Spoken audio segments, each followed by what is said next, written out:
नमस्कार। जय हिंद, वंदे मातरम। साथियों, कैसे हैं आप सभी। मैं प्रिंस कुमार आप सभी का जीएस स्टडी पर तहे दिल से स्वागत अभिनंदन करता हूं। उम्मीद करते हैं आप सभी शानदार जिंदाबाद होंगे और आपकी तैयारी जो आपने अपना लक्ष्य रखा है आप उस हिसाब से अपनी पढ़ाई को जारी रख रहे होंगे। तो आज मैं आपके लिए लेकर आया हूं, आज का एक नया टॉपिक है एडजेक्टिव, जिसे हम लोग हिंदी में बोलते हैं विशेषण।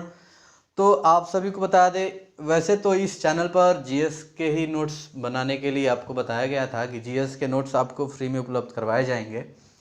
तो जीएस का हमने अब तक पूरे जितने भी टॉपिक आते हैं अब तक मैंने वो सब कुछ आपको मैंने करा दिया है। तो साथियों, बहुत सारे एग्ज़ामों में हिंदी का प्रेफरेंस रख रहे हैं बच्चे, तो मैंने आपके लिए फ्री में फाउंडेशन बैच चलाया था इस पर हिंदी का। वो इसी चैनल पर है, एकदम से वो मुफ्त है हिंदी चैनल। वो हिंदी चैनल कह रहा हूँ, जैसे हिंदी का एक फाउंडेशन बैच मैंने लाया इसी चैनल पर, जीएस स्टडी पर ही।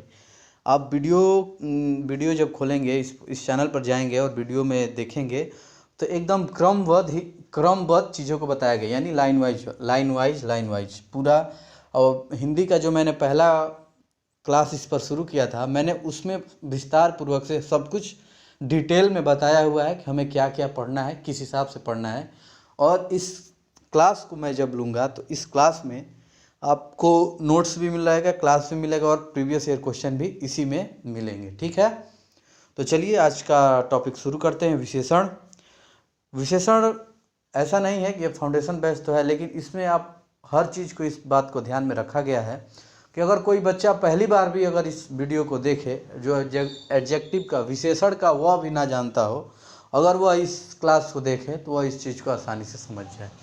नाम तो फाउंडेशन बैच ही रखा है मैंने। ठीक है, तो चलिए, अगर आप भी चाहते हैं हिंदी एक बेहतरीन नोट्स बनाना और अच्छे से हिंदी को समझना, आसान भाषा में समझना, तो यह चैनल आपके लिए बहुत ही मददगार है। तो फटाफट से आप इस चैनल को सब्सक्राइब कर लीजिए और अपने मित्रों, सगे संबंधियों को, सभी को शेयर कर दीजिए वीडियो। ठीक है, तो चलिए शुरू करते हैं। विशेषण की जो परिभाषा है, वे शब्द जो संज्ञा या सर्वनाम की विशेषता बताएं उसे हम क्या कहते हैं, विशेषण कहते हैं। उदाहरण के लिए हमारा है महिला, वह, जैसे महिला क्या हो गया, यह संज्ञा हो गया। महिला सुंदर है, यानी तो इसमें सुंदर क्या हो जाएगा, विशेषण। जैसे परिभाषा मैंने आपको क्या बताया, वे शब्द जो संज्ञा या सर्वनाम की विशेषता बताएं, जो संज्ञा और सर्वनाम की विशेषता बताए। जैसे आम मीठा है, तो इसमें मीठा क्या है, इस वाक्य में मीठा क्या है, इस वाक्य में मीठा विशेषण है, क्योंकि मीठा यह संकेत कर रहा है, इसकी विशेषता बता रहा है, किसकी, आम की, कि आम मीठा है। यानी सीधे सीधे आप समझने का प्रयास कीजिए। अगर कोई भी चीज़ किसी के बारे में बताई जा रही है, उसका गुण बताया जा रहा है, उसकी विशेषता बताई जा रही है, उसकी सराहना की जा रही है, उसकी बड़ाई की जा रही है, तो आप फटाफट से क्या कहेंगे कि वह कौन सा वाक्य हो गया, विशेषण हो गया। ठीक है, कोई शब्द उसमें आ जाए, अंडरलाइन करके पूछेगा क्वेश्चन में, तो आप क्या कहेंगे, विशेषण है। ठीक है, आइए कुछ एग्जाम्पल देखेंगे तो अभी आप समझ जाएंगे। जैसे मौसम बहुत सुहावना है, तो मौसम, आज मौसम देख ही रहे हैं, मौसम सुहावना है, तो मौसम आपका क्या हो जाएगा, यह एक संज्ञा हो जाएगी। और बहुत क्या हो जाएगा, यह प्रतिविशेषण हो जाएगा, प्रति नहीं प्रविशेषण हो जाएगा। बहुत क्या हो जाएगा, प्रविशेषण क्या होता है, वे शब्द जो विशेषण से पहले प्रयुक्त होकर विशेषण पर जोर डाले, अर्थात विशेषण की भी विशेषता बताएं। जो विशेषण की भी विशेषता बताए वही क्या है, प्रविशेषण है, यानी विशेषण से पहले उसका प्रयोग किया जाएगा। जैसे बहुत हो गया, जैसे प्रिंस बहुत अच्छा लड़का है, तो इसमें बहुत क्या हो गया, प्रविशेषण हो गया। प्रिंस क्या हो गया, संज्ञा हो गया। ठीक है, अच्छा क्या हो गया, विशेषण हो गया। लड़का क्या हो गया, संज्ञा हो गया। संज्ञा मैंने आपको बताया हुआ है। अगर आप चाहते हैं कि कोई वाक्य है, उसमें मैं संज्ञा कौन है, सर्वनाम कौन है, विशेषण कौन है, क्रिया क्या है, इस चीज़ को अगर आप हल करना चाहते हैं तो आपको शुरू से क्लास देखना पड़ेगा। पहले आप संज्ञा देखिए, विशेषण देखिए, क्रिया पढ़िए, सर्वनाम पढ़िए, ये सब एक एक करके एक एक सीढ़ी जब आप करते करते जाएंगे, पढ़ते पढ़ते समझेंगे, तब आप चीज़ों को कर पाएंगे आसानी से। ठीक है, तो अभी तक ने आपने, अगर आप बीच से कोई लड़का अगर बीच से ये देखेगा तो वह कहीं कहीं उसे खटकेगा कि जैसे मान लीजिए मौसम, ये मौसम संज्ञा कैसे हो गया, मन में इसको जवाब सवाल तो आएगा ही कि मौसम आखिर संज्ञा कैसे हो गया। तो आप जब संज्ञा टॉपिक पढ़ेंगे तो तब आपको समझ में आएगा कि हम संज्ञा किसे कहेंगे। ठीक है, तो आइए अब विशेषण पर आइए, अपना सारा माइंड इस पर रखिए, विशेषण को समझने का प्रयास कीजिए। मौसम बहुत सुहावना है, तो इसमें सुहावना क्या हो जाएगा, विशेषण हो जाएगा। अभी मैंने आपको क्या बताया, जैसे आम मीठा है, तो आम का विशेषता बता रहा है कि आम मीठा है, यानी मीठा क्या है, उसका विशेषण हो गया। तो मौसम बहुत सुहावना है, यानी मौसम को संकेत कर रहा है, क्या है मौसम, क्या है, सुहावना है। तो वही सुहावना आपका क्या हो जाएगा, विशेषण हो जाएगा। ठीक है, अब आइए इसका हम उदाहरण लेंगे, हनुमान जी बहुत अच्छे हैं। तो हनुमान जी इसमें क्या हो जाएंगे, संज्ञा हो जाएगा। और बहुत इसमें क्या हो जाएगा, इसका प्रविशेषण हो जाएगा। अच्छे हैं यानी विशेषण हो जाएगा। समझ गए। अब आइए विशेषण में ऐसे पूछता है, कोई एक वाक्य लिख देगा उस, जैसे मौसम बहुत सुहावना है, तो इसमें पूछ देगा इसका प्रविशेषण क्या हो जाएगा, विशेषण कौन होगा, विशेष से क्या होगा। यही 3 चीज़ पूछ सकता है एग्जाम में आपके, यही 3 चीज़, इसके अलावा कुछ नहीं पूछेगा। ठीक है, इसका हम जो विशेष्य है जिसके बारे में बात हो वो सिर्फ संज्ञा और सर्वनाम होता है। ठीक है, विशेष किसे हम कहेंगे, जिसके बारे में बात हो वह सिर्फ संज्ञा और सर्वनाम हो। जैसे जिसके आम मीठा है तो किसके बारे में बात हो रहा है, आम के बारे में बात हो रहा है, तो वो विशेष हो जाएगा। जैसे घोड़ा बहुत ऊंचा है, तो घोड़ा इसमें क्या हो जाएगा, संज्ञा, बहुत क्या हो जाएगा, प्रविशेषण, ऊंचा है यानी विशेषण हो गया। तो वही संज्ञा, वे सिर्फ संज्ञा और सर्वनाम हो। विशेष से किसे कहेंगे, जो संज्ञा और सर्वनाम हो वही विशेष से होंगे। ठीक है, वही यहाँ पर बताया गया है, जिसके बारे में बात हो, जिसके बारे में बताया जाएगा वही क्या हो जाएगा, विशेष से हो जाएगा। ठीक है, जैसे वह कम कंजूस है, तो वह यह सर्वनाम है, वह क्या है, सर्वनाम है, और तो ये विशेष से हो जाएगा, और कम क्या हो जाएगा, प्रविशेषण हो जाएगा, और कंजूस क्या हो जाएगा, विशेषण हो जाएगा। ठीक है, विशेषक, विशेषण को ही विशेषक कहते हैं, ये आप ध्यान रखिएगा, विशेषक को ही विशेषण कहते हैं। आपको थोड़ा भी कंजूस नहीं होना है, यानी आपको कंजूस नहीं होना है। ठीक है,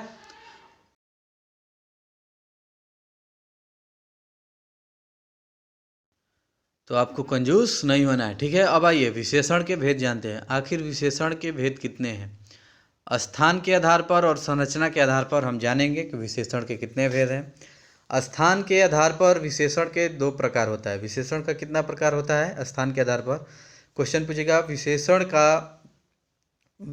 विशेषण के भेद कितने होते हैं स्थान के आधार पर, तो आप कितना बोलेंगे, 2 प्रकार का होता है विशेषण स्थान के प्रकार पर। और संरचना के आधार पर एवं प्रयोग के आधार पर विशेषण 4 प्रकार का होता है। ठीक है, तो पहला आइए पहला पढ़ते हैं, स्थान के आधार पर। स्थान के आधार पर विशेषण 2 होते हैं, पहला होता है विशेष, और दूसरा क्या आपका विधेय विशेषण। ठीक है, स्थान के आधार पर विशेषण के भेद 2 हैं, पहला है उद्देश्य विशेषण और विधेय। आइए ये क्या होते हैं इसे समझते हैं। विशेष्य से पहले आता है, विशेष्य से पहले क्या आता है, उद्देश्य, और विधेय विशेष के बाद में आता है। जैसे ईमानदार व्यक्ति, यह आपका क्या हो जाएगा, विशेष्य हो जाएगा, यह व्यक्ति और विशेषण आपका क्या हो जाएगा, ईमानदार हो जाएगा, यानी उद्देश्य इसका क्या है, उद्देश्य विशेषण में ये आ जाएगा। ठीक है, समझ रहे हैं आप इस बात को। अब आइए संरचना एवं प्रयोग के आधार पर कितने होते हैं, 4। कौन कौन से, संख्यावाचक विशेषण, परिमाणवाचक विशेषण, सार्वनामिक विशेषण, गुणवाचक विशेषण। ठीक है, यही होते हैं 4 प्रकार के। संख्यावाचक विशेषण क्या होते हैं, वे विशेषण जिनसे संख्या या गिनती का बोध हो उसे हम क्या कहेंगे, संख्यावाचक विशेषण कहेंगे। जैसे निश्चित संख्यावाचक एक होता है और एक होता है अनिश्चित संख्यावाचक होता है। ये भी 5 प्रकार के होते हैं। जो निश्चित संख्यावाचक है ना, ये भी 5 प्रकार के होते हैं। तो ये 5 प्रकार के कौन है, क्रम बोधक, आवृत्ति बोधक, समुदाय बोधक, प्रत्येक बोधक, गणना बोधक। ठीक है, संख्यावाचक विशेषण के भेद ये अब हम लोग पढ़ते हैं। यहाँ वाला जो प्रयोग, जो संरचना एवं प्रयोग के आधार पर 4 प्रकार बताया गया था ना, तो उसी 4 में आपका पहला क्या आता है, संख्यावाचक विशेषण। तो संख्यावाचक विशेषण के भेद 2 हैं, निश्चित संख्यावाचक, एक अनिश्चित संख्यावाचक। निश्चित में जैसे 4, 5, 10, 1 लाख, 10 लाख बोला जाए तो ये हमारा क्या है, निश्चित है। अनिश्चित क्या है, कुछ कुछ नमकीन दे देना, कुछ थोड़ा सा पानी दे दो, तो इसका मतलब संख्या निश्चित नहीं है, ठीक है। हजारों, लाखों, कई सौ, कितना, हजारों, कितना हजार, 1,000, 2,000, 3,000, कितना, इसमें निश्चितता का बोध नहीं हो रहा है, तो इसलिए यह क्या हो जाएगा, अनिश्चित हो जाएगा, ठीक है। जो निश्चित संख्यावाचक में आता है हमारा, जो क्रम बोधक में आता है, पहला, दूसरा, तीसरा, चौथा, पांचवा, छठवां, छठवां, सातवां, आठवां, नौवां, ऐसे ही करके, तो ये हमारा क्या हो गया, क्रम बोधक हो गया। आवृत्ति क्या हो गया, आवृत्ति बोधक 2 गुना, 3 गुना, 4 गुना, 5 गुना, 6 गुना, 7 गुना, 8 गुना, 9 गुना, ऐसे ही करते करते ये आपका क्या हो जाएगा, आवृत्ति बोधक हो जाएगा। समुदाय बोधक क्या हो जाएगा, तीनों तरफ, चारों तरफ, पांचों तरफ, छहों तरफ, आठों तरफ, 10 तरफ, 11 तरफ, ये सब आपका क्या हो जाएगा, समुदाय बोधक हो जाएगा, ठीक है। प्रत्येक बोधक में क्या आ जाएगा, एक एक, हर एक, एक एक करके, ऐसे। ये हमारा जो है ऐसा शब्द जो कहीं कहीं पर ये प्रयोग होते हैं कि एक एक करके आइए, सबको, सब जितने जितने लोग हैं सबको दे दो, जैसे एक चीज़ को रिपीट हो, तो वही आपका क्या हो गया, प्रत्येक बोधक हो जाएगा, ठीक है। गणना बोधक में एक होता है पूर्णांक बोधक, एक होता है अपूर्णांक बोधक। तो 1, 2, 9,000, ये सब क्या हो जाएगा आपका, ये प्रत्येक बोधक है, यानी ये पूर्णांक बोधक है। और अपूर्णवादक में पाव, आधा, पौना, सवा, डेढ़, जैसे कोई बोलता है कि 1:30 बज रहा है, 1:15 हो रहा है, 9:45 हो रहा है, 9:45 हो रहा है, 11:15 हो रहा है, तो ये आपका क्या हो जाएगा, ये अपूर्णांक बोधक है, ठीक है। जैसे प्रश्न आपसे पूछेगा, बाजार में 3 लड़के हैं, बाजार में 3 लड़के हैं, तो ये आपका क्या हो गया, ये निश्चित संख्यावाचक बता रहा है कि नहीं, निश्चितता का बोध करा रहा है कि बाजार में 3 लड़के हैं, यानी 3 से ज़्यादा नहीं है, तो ये निश्चित संख्या बता रहा है, तो ये अनिश्चित संख्यावाचक तो नहीं होगा, निश्चित संख्यावाचक होगा। तो आप किस पर टिक करेंगे, निश्चित संख्यावाचक पर, ठीक है, समझ गए। बाजार में कई 200 लड़के खड़े हैं, कई 200, कई 200, कई 200, इसमें निश्चितता का बोध नहीं हो रहा है, तो ये आपका क्या हो जाएगा, अनिश्चित संख्यावाचक हो जाएगा, ठीक है।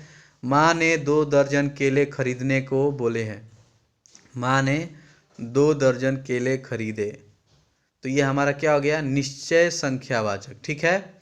जिसमें 2 दर्जन, 1 दर्जन में कितने वस्तु, 1 दर्जन में कितने केले आते हैं, 12, 2 में कितने आ जाएंगे, 24, तो वही है।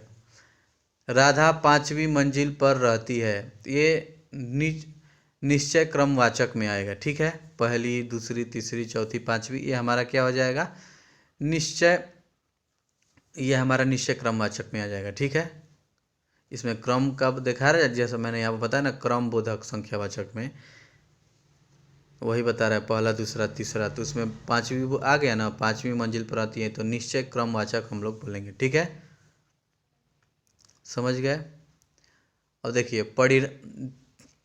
परिमाणवाचक विशेषण, जिनको नापा या तौला जाए उसे हम लोग परिमाणवाचक विशेषण कहते हैं। इसमें भी 2 होते हैं, एक होता है निश्चित परिमाणवाचक, एक होता है अनिश्चित परिमाणवाचक। तो निश्चित में क्या आता है, बाजार से 5 लीटर दूध ले आना, 5 किलो चावल लाना, सीता 4 मीटर कपड़ा लाई, गोलू 2 दर्जन मोबाइल लाया, तो ये आपका क्या हो जाएगा, ये निश्चित, मतलब निश्चितता का बोध करा रहा है। अनिश्चितता में आपका क्या, जरा सा अचार दे दो, तालाब में बहुत कम पानी है, मनोज भैया कम पैसे देते हैं, मनोज भैया दिल के बहुत अच्छे हैं, ये सब यहाँ पर ये वाली बात, ये वाली मतलब ऐसा नहीं पूछेगा, ठीक है। तो आप कंफ्यूज नहीं होना इसमें, जिसमें अनिश्चितता का बोध हो। जैसे कहे कि मनोज भैया थोड़े से पैसे दिए, मनोज भैया ज़्यादा पैसे दिए, तो इसमें थोड़ा और ज़्यादा आ रहा है, इसमें पूरा मतलब बताया नहीं जा रहा है कि 500 दिए, कि 1 रुपया दिए, कि 1000 रुपया दिए, कि 1 लाख दिए, कि 10,000 दिए, ठीक है। तो इसमें अनिश्चितता का बोध हो रहा है, तो ये हमारा क्या हो जाएगा, अनिश्चित परिमाणवाचक, ठीक है। उम्मीद है आप लोग को समझ जा रहे होंगे।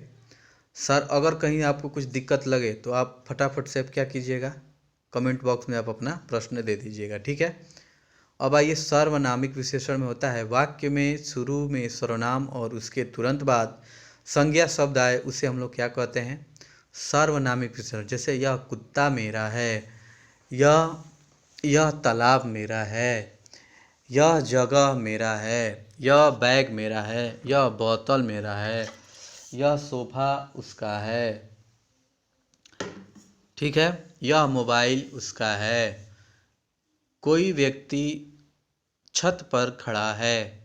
तो यह आपका क्या हो जाएगा, यानी देखिए इसमें बात वाक्य में शुरू में सर्वनाम और उसके तुरंत बाद संज्ञा शब्द है।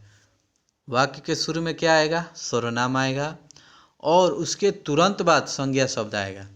तो यह वह ये वो ये सब क्या है, सर्वनाम में आता है।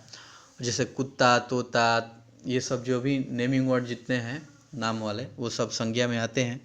तो यहाँ पर तुरंत संज्ञा आ जा रहा है, तो वही आपका क्या हो जाएगा, सार्वनामिक विशेषण, ठीक है। गुणवाचक विशेषण, इसमें इसको पढ़ने से ही पता चल रहा है कि इस शब्द में किसी का गुण बताया जाएगा, तो वो आपका क्या हो जाएगा, गुण हो जाएगा, गुणवाचक विशेषण। जैसे दयालु, ईमानदार, भला, अच्छा, शांत, दोष, आकार, रंग, स्वाद में खट्टा, मीठा, तीखा, ये सब जितना आएगा इस जो किसी का गुण बताए, ठीक है, तो आपका क्या हो जाएगा, गुणवाचक विशेषण हो जाएगा। वह लंबा है, वह बड़ा है, वह लालची है, वह कंजूस है, वह बुरा है, वह जहरीला है, वह गंदा है, वह बूढ़ा है, वह खुदरा है, वह मुलायम है, वह कठोर है, वह द्रव है। और कुछ संज्ञा संबंधी है में आएंगे, मुंबईया है, बनारसी है, लखनवी है, जोधपुरी लहंगा है, जोधपुरी जुत्ती है, बनारसी साड़ी है, मुंबईया आगरा पेठा है, ये सब क्या हमारे संज्ञा संबंधी से आएगा। तो यह आपका भी गुणवाचक विशेषण में आएगा, ठीक है। कुछ विशेषण की अवस्थाएं आइए जान लेते हैं। विशेषण की अवस्थाएं 3 होती हैं। पहला होता है मूल अवस्था, उत्तरावस्था और उत्तमावस्था, ठीक है। जब किसी से तुलना ना हो तो वो आपका क्या हो जाएगा, मूलावस्था हो जाएगा। और उत्तरावस्था क्या होगा, जब तुलना अन्य से हो, यानी 2, 3, 4 हो, यानी जब तुलना अन्य से हो, यानी आपकी तुलना किसी और से हो, तो उत्तमावस्था होगा। और उत्तमावस्था में आपका हमारा उत्तराव्यवस्था और ये एक होता है हमारा उत्तमावस्था। दूसरा माफ़ कीजिएगा, उत्तराव्यवस्था, दूसरा आपका क्या है, पहला मूलावस्था, दूसरा क्या है, उत्तरावस्था, तीसरा क्या है, उत्तमावस्था, ठीक है।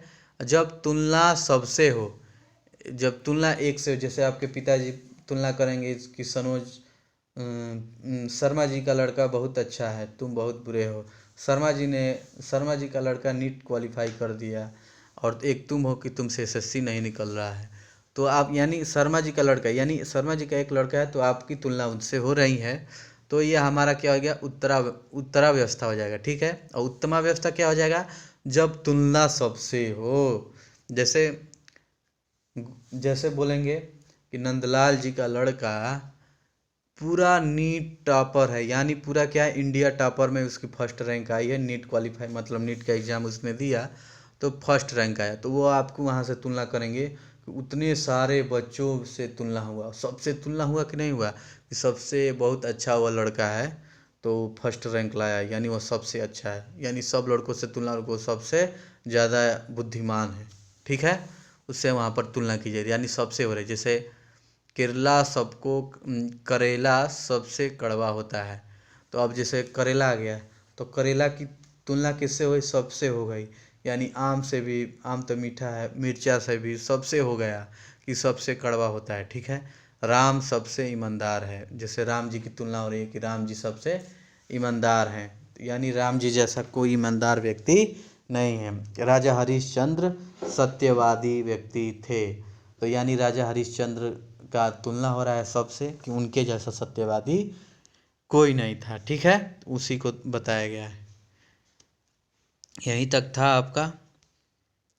और उच्च में निम्न, निमंतर और निमंतम, ये उच्च, उच्चतर, उच्चतम, कटु, कटुत्तर, कटुत्तम, ये सब हमारा क्या है, राम महेश से ईमानदार है, ये विशेष, ये उत्तरावस्था होगा, यानी 1, 2, 3, 4, यानी 2-4 व्यक्तियों से तुलना हो तो उत्तरावस्था होता है। और मूलावस्था में जैसे नीम कड़वा है, राम ईमानदार है, यानी खुद आपको आपके बारे में बताया, यानी विशाल बहुत अच्छा लड़का है, विशाल विशाल विशाल बहुत अमीर है, विशाल बहुत निर्धन है, आपके बारे में बताइए, यानी ये मूलावस्था में आएगा। ठीक है, ये विशेषण की कुछ अवस्थाएं हैं, इनसे भी प्रश्न बनते हैं। ठीक है, और ये मधुर का मधुत्व और मधुरोत्तम, ये सब याद रखिएगा। ठीक है, ये भी पूछ देगा कि मधुर का उत्तमावस्था क्या होगा, तो मधुर या मधुरतम होगा। ठीक है, मधुर का उत्तमावस्था क्या होगा, मधुरतम होगा। कटु का उत्तमावस्था क्या होगा, कटुत्तम होगा। ठीक है, तो चलिए अब मिलते हैं आपसे नेक्स्ट वीडियो में। ठीक है, तब तक के लिए जय हिंद, जय भारत।